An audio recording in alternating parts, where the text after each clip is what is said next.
Hey there, it's Carrie here, and welcome back into another brand new series on the Integrative Health Simplified podcast. I'm excited to be back with you in the last series in this season 1. I have just so loved starting this podcast in March and going through these different series with you within this first season. And really excited to come back in season 2 at the start of 2024 and dive into even more information that's simplified as to not overwhelm you, but yet educate you in a really simplistic way. Let's just call it that, right? So, in today's episode, we are going to be diving into biofilms. And this is part of this series on underlying infections. And I actually put a question box or a poll maybe on Instagram just to see what you guys wanted to hear about. And I know everybody's not on Instagram, but that's really how I like to communicate with my audience a lot of times. And this is what they picked, is to dive more into underlying infections. And so my goal in this series, but also really just in the podcast in general, is to simplify complex topics. And if there ever has been a complex topic, this is it. So underlying infections is definitely a beast. And I've broken them down into various types of underlying infections, but I want to come at these topics and this overarching topic in a non-overwhelming way and in a non-fearful way, because I know sometimes when we look at all these things that we're exposed to, it's like, whoa, our body has so much to combat. And I definitely feel that and understand where that notion is coming from. However, I want you to understand that with any of the things that we're going to talk about, really, in this series of underlying infections, but in general, we're going to have stress in our lives. We're going to come in contact with things that don't need to stay in our body, right? These are things like toxins and chemicals and microbes, and our body is made of these microbial things. But really, it's the problem when our body can't get rid of them like it's supposed to, right? If our body is functioning like it's supposed to optimally, then all of these things should be taken care of by our detoxification system. But it's when our detoxification system isn't working properly, that is when we see these things start to take root and really cause issues. And so I just want to preface this whole series by saying that it's not that we can avoid all of these things. It's simply that we want to help our body to be able to do what it's designed to do. And I do want you to understand, though, whenever it's not working properly, these things are a really big issue. And so hopefully that makes sense in a really just big picture view. So I did pick the topics in a specific order because this is the order that I follow in the roadmap with clients. Whenever they come to see me, especially like a comprehensive client, I'm looking to see what needs to be optimized so that detox pathways can stay open and we can address things as symptoms are showing and as their blood work is showing. But this is the way and the stepwise approach that you would follow to address underlying infections depending on what somebody has. So first off is biofilms, and you have to think about biofilms first because biofilm is really just a little sac, if you will, that these underlying infections like to produce so that they can basically hide in the body. So they're just kind of like complex communities of microorganisms that form within the body. And it's basically a way, again, that these underlying infections can hide, that they can kind of stay around, and that they can they're not necessarily unnoticed by your body, but they can't be touched by your body, right? They're in this protective sac so that they can stay alive. And so that is something that happens. These biofilms start to form whenever things want to stick around in your body, right? Not if they're just passing through, but if something like a parasite needs to be there, if it needs to be in your body for a certain reason. We're going to talk about that in the very next episode that is specifically about parasites. But parasites stick around a lot of times because we have too much toxicity in our body. And so, that's one reason they stick around. Let's put it that way. And they kind of absorb these toxins and they want to stick around for that reason. Like our body actually needs them for that reason. So a lot of times the root cause isn't really parasites, it's actually why the parasites are sticking around. But whenever they do stick around, they form biofilms, which is kind of like a slimy, sticky sort of little sac that they like to stick around in. And so they use this protective shield against your white blood cells and immune system. And so it's basically like a protective sac that's made of different DNA strands. And so again, when parasites and Lyme and viruses and bacteria, mold, mycotoxins, all those things like to hide in this biofilm because again, it can survive longer in the body. And so what happens is the immune system recognizes it, like it knows that it's something foreign, but it can't get to it. And this is actually a lot of the reason that we have autoimmune type of issues, because the immune system recognizes it, but it can't get to it. And so then what happens? It's constantly having to stay on. It's basically like on cue because it knows there's something out there that it doesn't like, but it can't get to it. And so whenever this happens over and over and over again, day after day, you can see why your immune system is just on overdrive. And that causes a whole separate, issues for your body. And so biofilm tends to make it to where some of the signs and symptoms and even things that show up on blood work are masked and don't always show up correctly.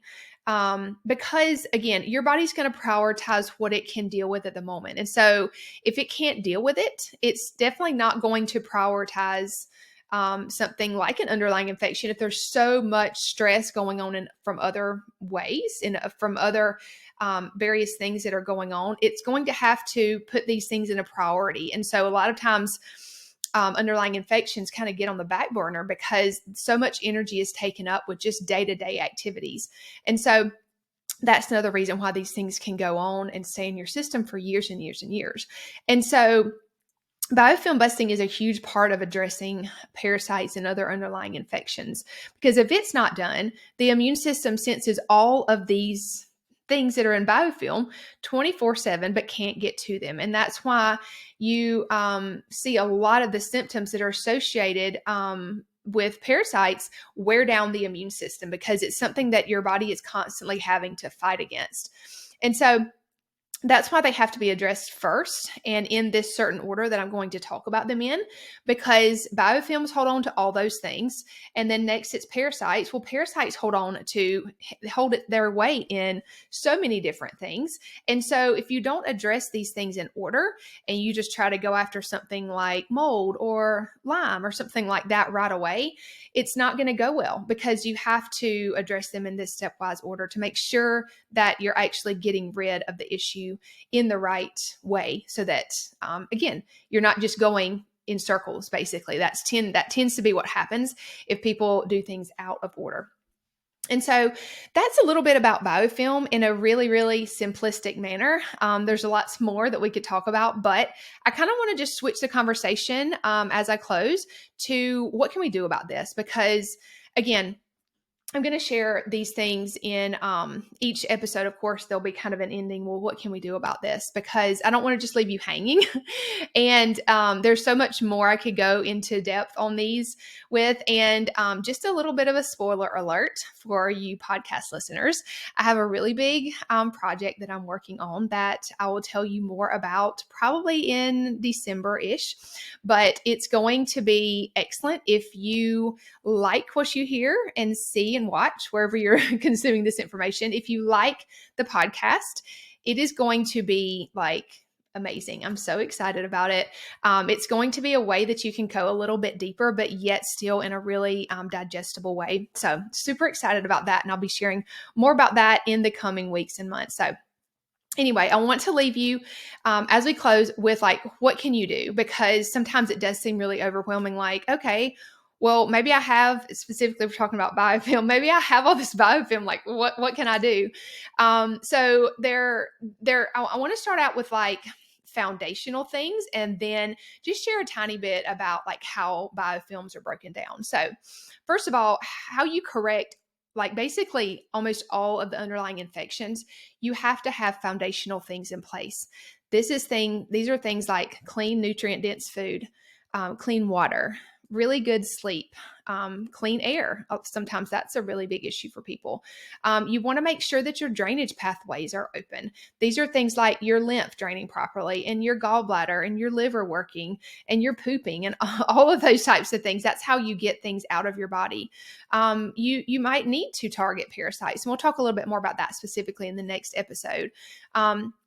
Those are things that are really super important. Movement would be included in that as well. And just getting outside in nature, sunlight, all of those things are just sort of foundational day-to-day things that are needed so that our body can have the energy to function properly. It does also go back to nervous system.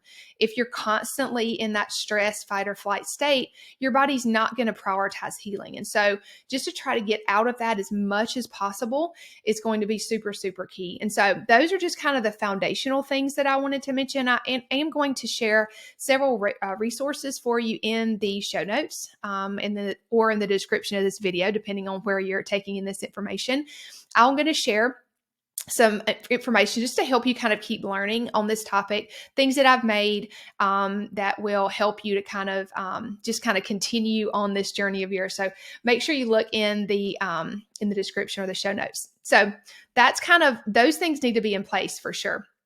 But to actually break down biofilm, there are something called biofilm disruptors. And so there are several different things that can disrupt biofilm.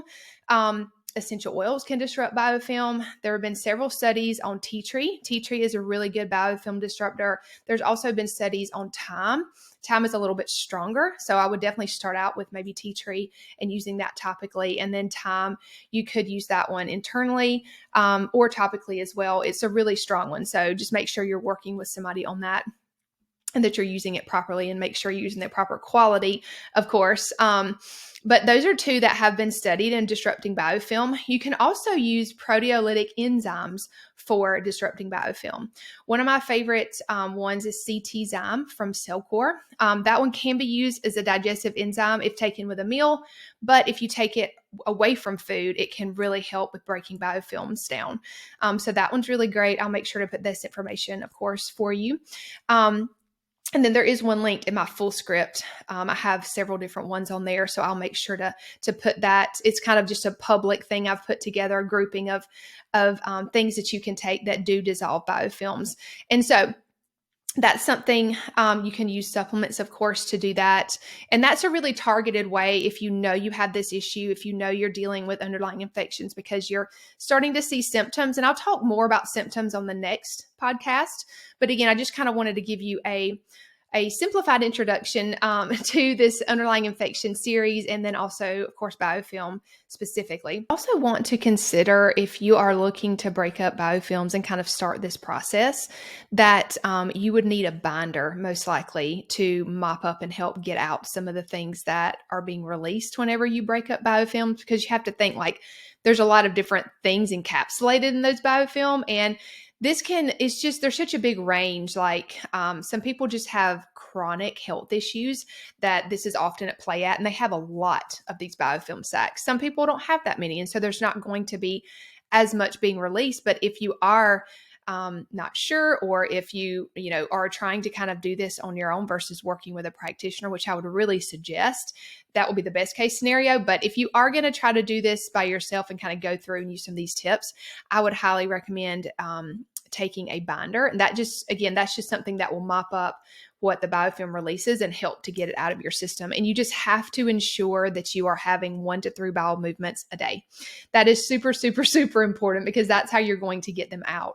And that's what I see the biggest hang up with mostly, is people just aren't having as many bowel movements as they need to. And so that's just something that you definitely want to make sure you work on before you start any kind of process like breaking up biofilms or addressing parasites, things like that. But I will say it works so much better, and it's done so much more concisely with working with a practitioner that can help you with your specific needs. So I have myself and other team members in our practice that are trained in this. And so, of course, I'll put that information for you as well if you want to just check out what we offer to see if it might be a good fit for you. Because I can't not mention that when I'm talking about this, because that is the large majority of what we do, especially with our comprehensive clients, is take them through a deeper detox as it relates to their symptoms, and what I'm seeing needs to be addressed. So we are very trained in this, and it's what we love to do, is to help people get better. And this is just part of the process of that. So if you feel like that would be a good fit, I would love to chat with you more about it. If you have any questions, don't hesitate to reach out. But I'm excited about this series. I think it's going to be a great one. Again, trying to just simplify the topic of underlying infection. So if you're in for that, make sure you tune in for the next few episodes as we end up season 1 of the podcast. I'll see you guys on the next one.